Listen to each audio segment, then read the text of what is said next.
Hare Krishna, dear devotees, and welcome to today's session. How are you doing? I pray that all is well with you and your families at this time. Thank you for joining us on this wonderful series of COVID inspiration, where we're going through Arjuna's journey and where he made the change from being of listening to his mind and now listening to Krishna. So it's a wonderful journey. It's very instructive. And as we're trying to assess this through the eyes of the current pandemic that's out there, we're trying to show devotees that have faith in Krishna. Have faith that He has our best interests at heart. So we move on to the next verse today, which is 2.3. Yesterday we did 2.2. And if you remember, Krishna was very, very heavy with Arjuna. Very heavy. So he called him. He says, Kutasva kashmalam idam vishame samupastitam anarya justam asvagyam akritikaram Arjuna. What's happened to you, Arjun? What's gone on with you? What's happening to you? What's this nonsense that's going on here? What is this impurities that have come upon you? So it's very heavy. But when we read the purport, Prabhupada is saying that Krishna is saying this. He's speaking like this because he's saying, I'm present here with you. I'm on the chariot, but you've completely neglected me. You've completely forgotten me, and you're just assessing through your mind. And if you do that, this is the result.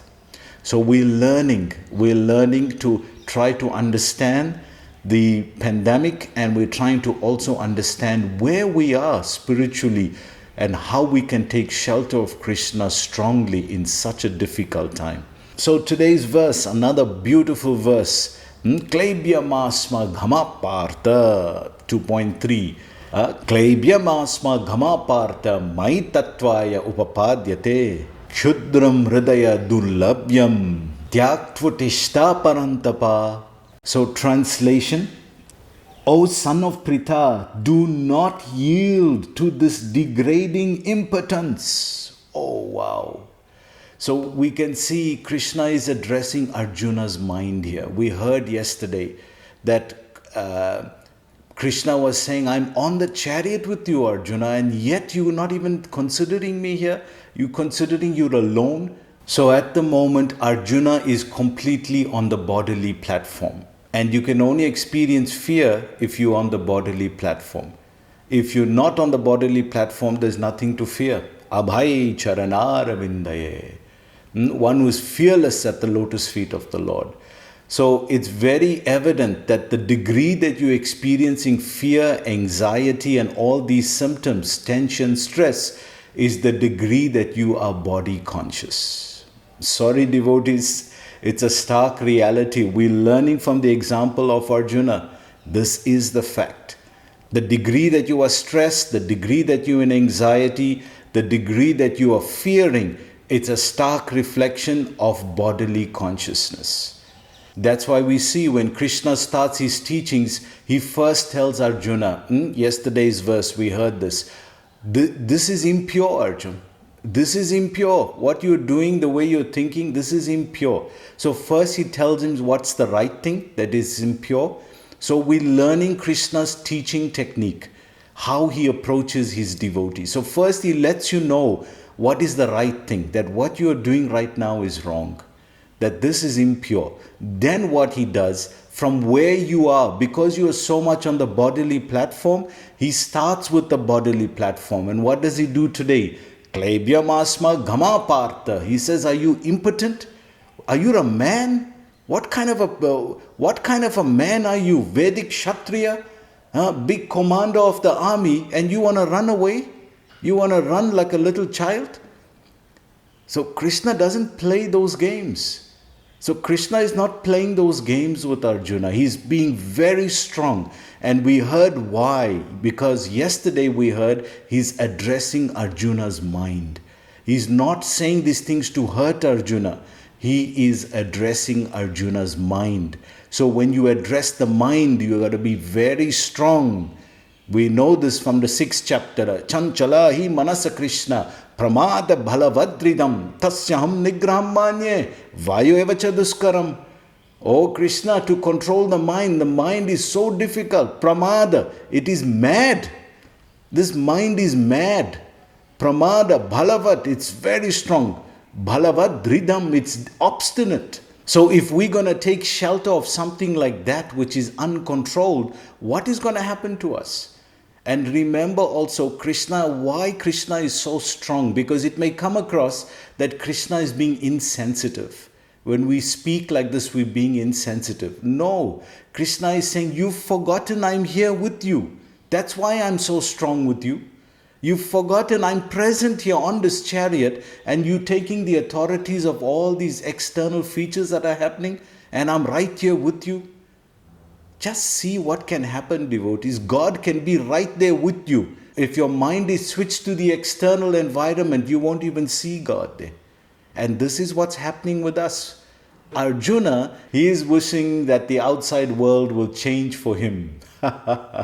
That's not going to happen. The outside world never changes for nobody. And Arjuna is saying, if the outside world doesn't change in my favor, then the natural body consciousness mechanism, fight or flight. And that's connected to the mind. So the mind is telling Arjuna, listen, can you control this environment? No. Then run from here. That's what he's saying. Krishna, I'm going to run away. I'm going to run away from you. I can't, because he's completely on the bodily conception of life. He's completely absorbed at the bodily level. So Krishna is starting from there by criticizing him at that level. He's criticizing his manhood. He's saying, what kind of a man are you? You're an impotent. What kind of a man are you? You're such a big person, big position, big authority. And yet when it comes down to the practical aspect of spiritual life, you want to run away? You're making a show? Krishna is not playing games. We can see that. He's very, very strong with Arjuna. Why? Because Arjuna's mind is strong. Remember, Arjuna is Gudakesh. He's conquered sleep. Arjuna was able to focus. Vivasatmika buddhi eke kurunandana. Bahusha kahoyanantascha buddhiyor vivasayam. He's so focused, he was able to shoot the bird eye. You remember in the training session, he was able to shoot the eye of the bird because he was able to focus on the eye.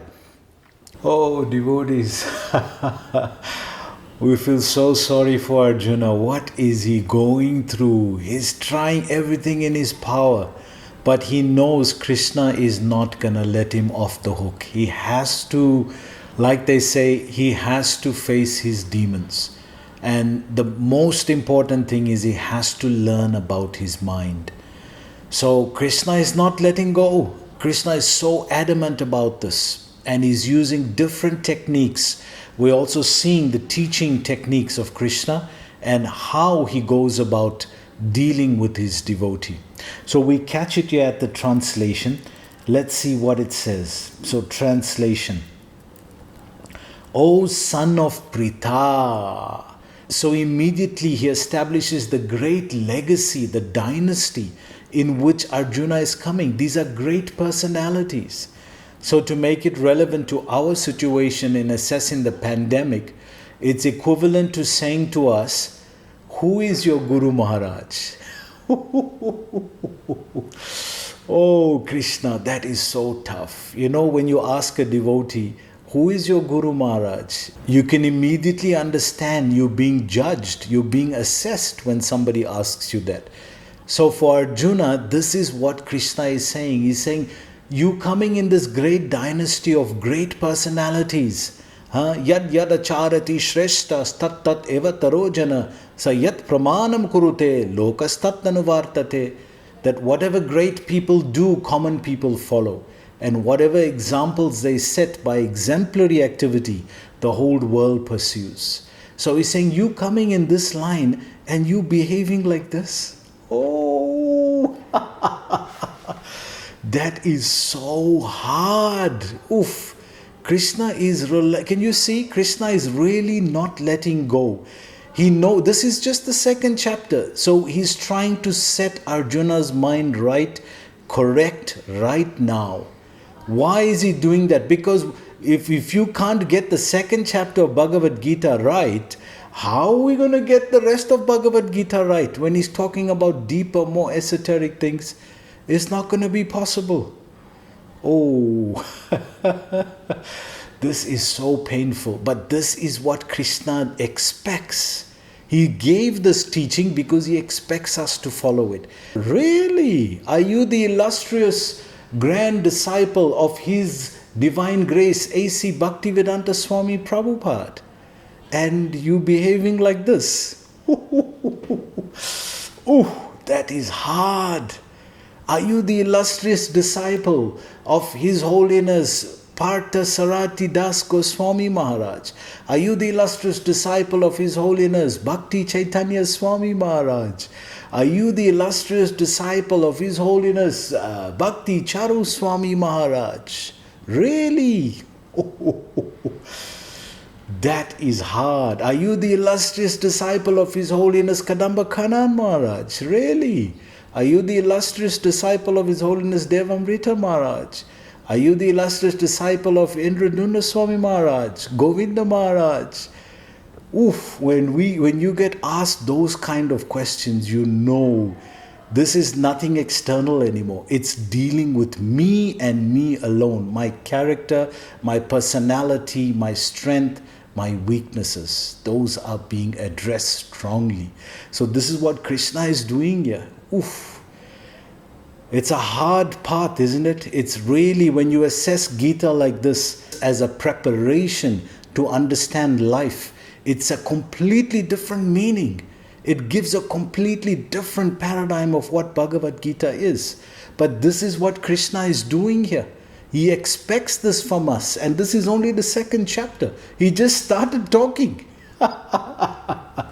Let's see what Krishna says. Oh, Arjuna Prabhu, we feel your pain because we're really in that same confused situation right now. Let's see what Krishna says. Oh, son of Pritha, do not yield to this degrading impotence. See, he's saying if you're going to run away from life, if you're going to run behind being childish and expecting the world out there to change for you, this is degrading. This is not upgrading.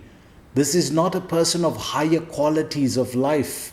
This is not an Aryan like we heard yesterday. You are hiding, and you can't hide from life.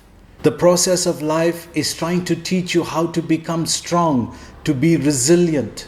So if you're going to run and hide like this, how are you going to learn? This is childish. If we see the example of a child, we see a child throws a tantrum. Why? Because the child knows that if he does it long enough, the mother and father will give him what he wants. Now, if he shows that same kind of behavior when you grow up, that means you haven't learned to adjust to the world. You're expecting the world to adjust to you. And we know that doesn't work.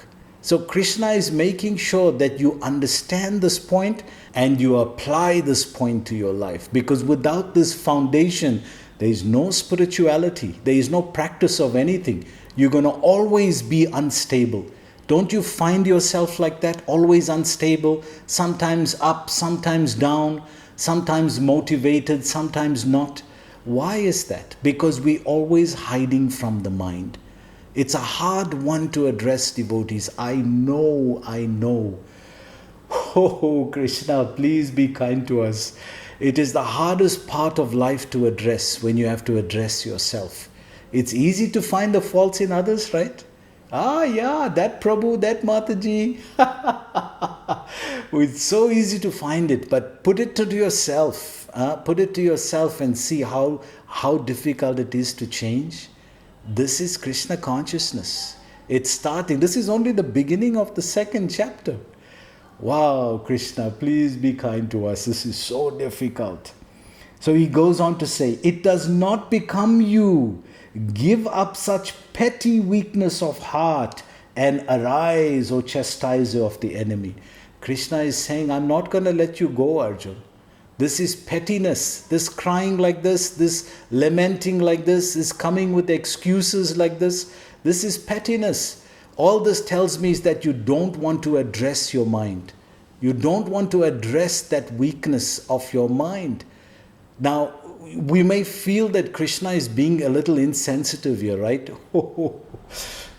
It is so difficult.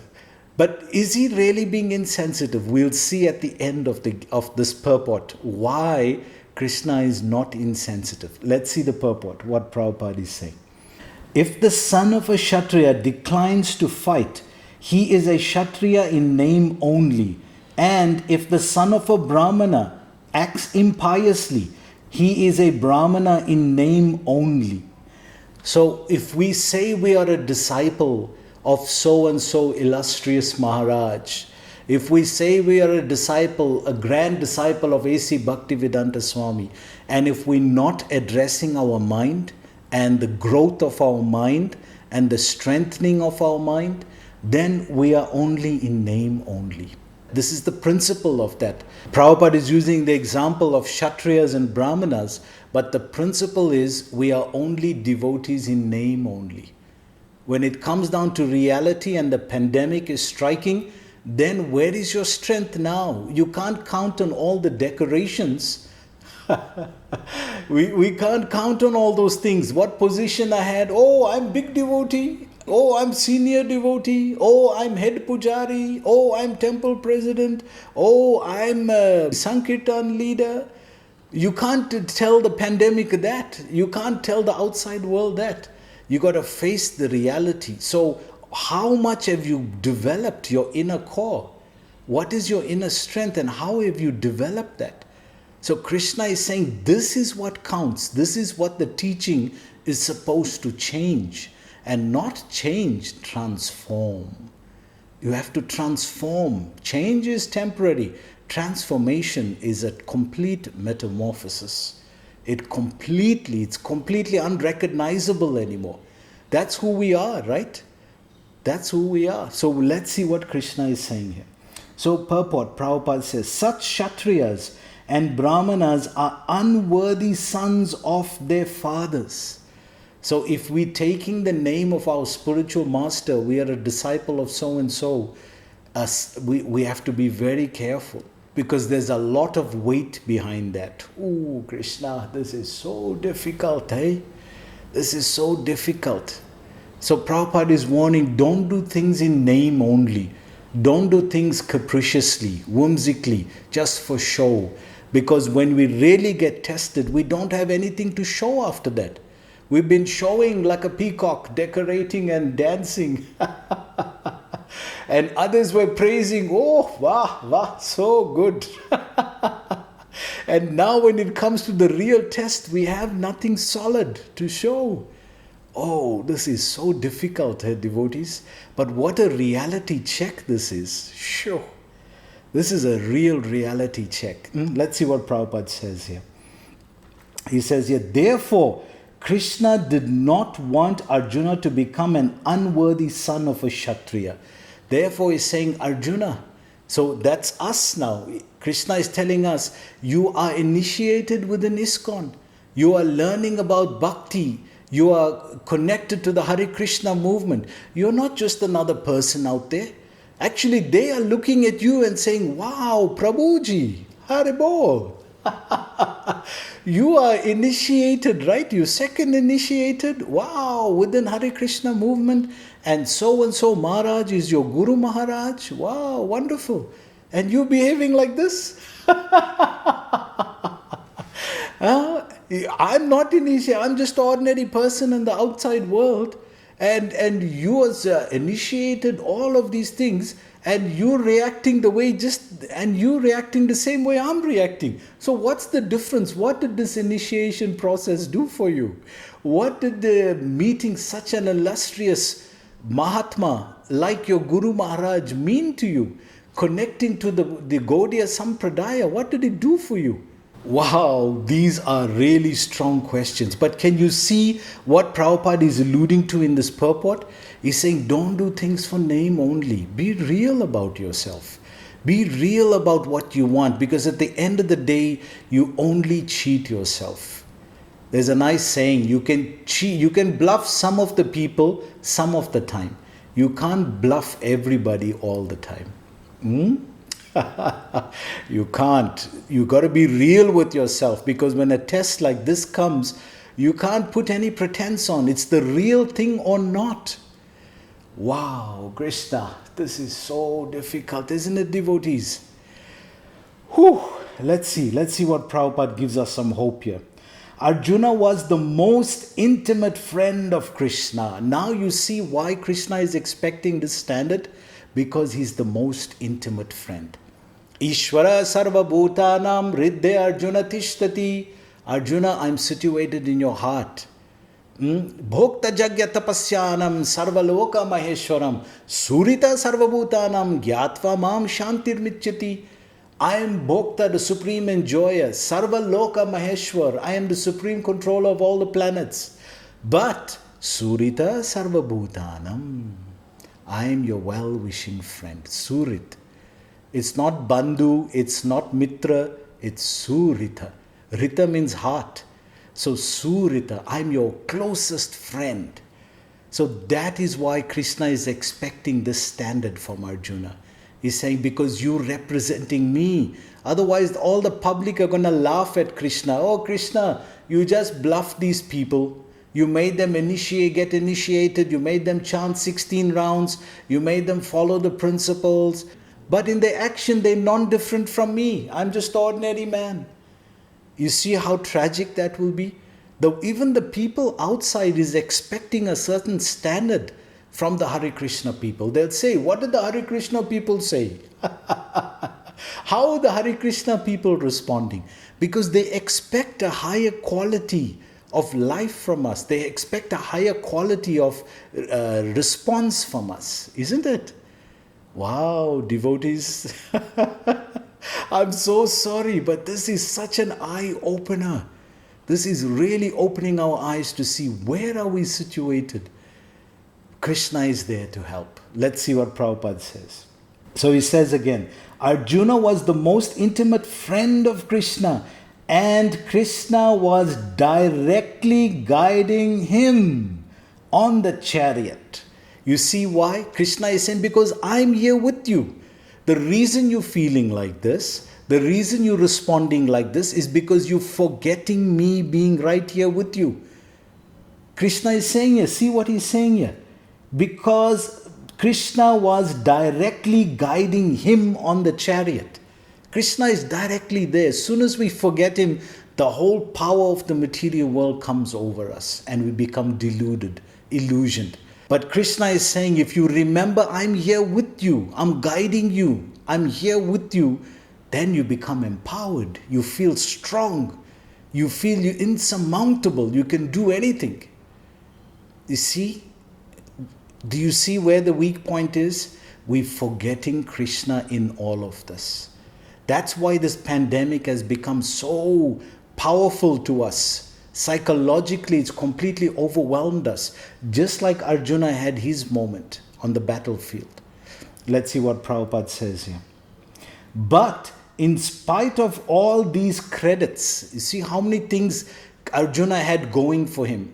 We have Mangal Arti, morning darshan, Bhagavatam class, prasadam, devotional service, chanting, sadhu sangha, devotees. We have all these credits on all our side. But where we take shelter, what the news is saying.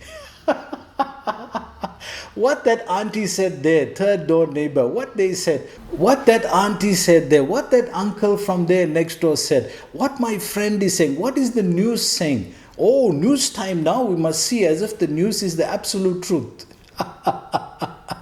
We get so infatuated with all that, yet we have all these credits on our side, just like Prabhupada is saying here. See, he's saying here.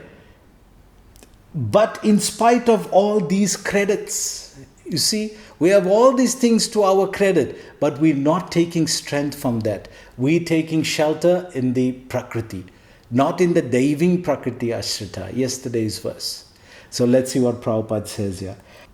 If Arjuna abandoned the battle, he would be committing an infamous act. Why? Because you're not only losing the battle for the Kauravas, you're losing your inner battle. Oh, devotees. This is so, so profound.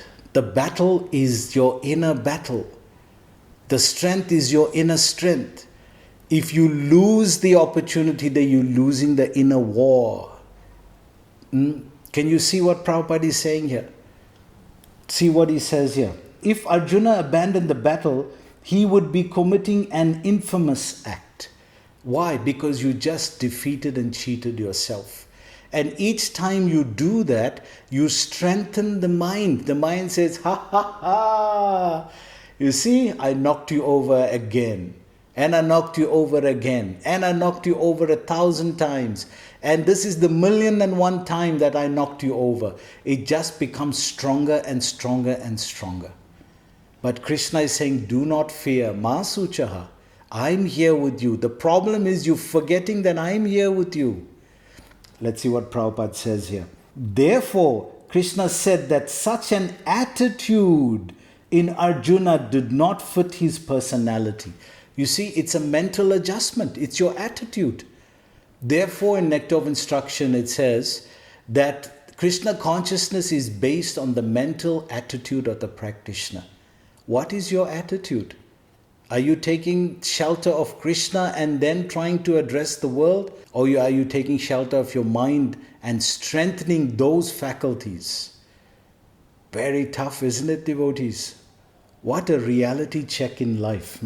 Towards the end now, Prabhupada says here, Arjuna might argue that he would give up the battle on grounds of his magnanimous attitude. Devotees, this is the trump card now. This is the trump card. Everything is not going your way. What do you take out? Oh, but I am good. Look at how good I am. You see how magnanimous I am?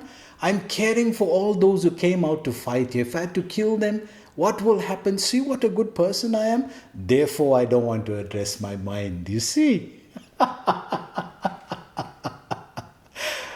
Krishna is saying, hey Arjuna, don't play that card on me. Don't play those tricks with me. I know you. You just don't want to address your mind. And therefore now it's getting the better of you and you pulling out this magnanimous card. See what Prabhupada says here. He says here, for the most respectable Bhishma and his relatives, but Krishna considered that sort of magnanimity mere weakness of heart. He's saying, you're trying to cheat me. Krishna is saying, you don't want to address your mind. You don't want, I'm here to help you with it, but you're feeling alone. You don't want to address your weakness of the mind. Now you're pulling out this card that, oh, you see how good, compassionate I am. I'm thinking about everybody else, you see. Krishna doesn't play that game. You can't cheat him like that. He wants us to go through this Hridaya Durlabhya, this cleaning of the heart, weakness of heart. He wants us to strengthen the heart. He expects this from his devotees. Let's see what Prabhupada goes on to say. Such false magnanimity was not approved by any authority. Therefore, such magnanimity or so-called non-violence should be given up by persons like Arjuna under the direct guidance of Krishna. You see now?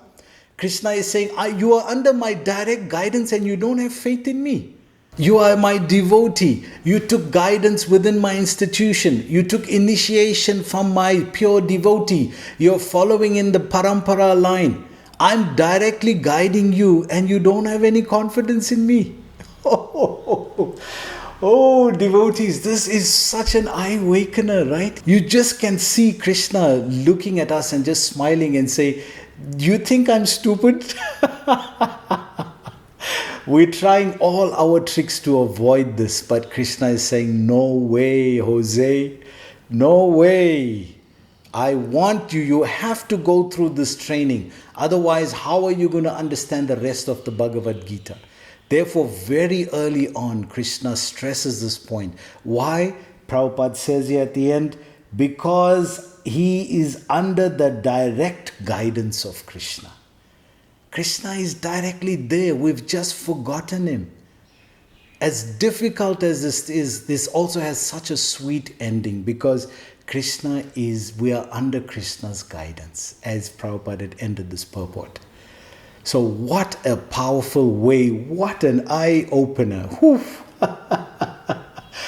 Krishna, can you see how far we still got to go, really? Forget all the peripherals and all the shows that we put on. Let's address the reality. Where are we? Oh, Krishna, we still have a long way to go. But there's hope because Krishna is guiding. But this is what we want, right? Everyone is genuinely and sincere. Any sincere person would say, yes, it's the right thing to do. Any genuine, sincere person would say that.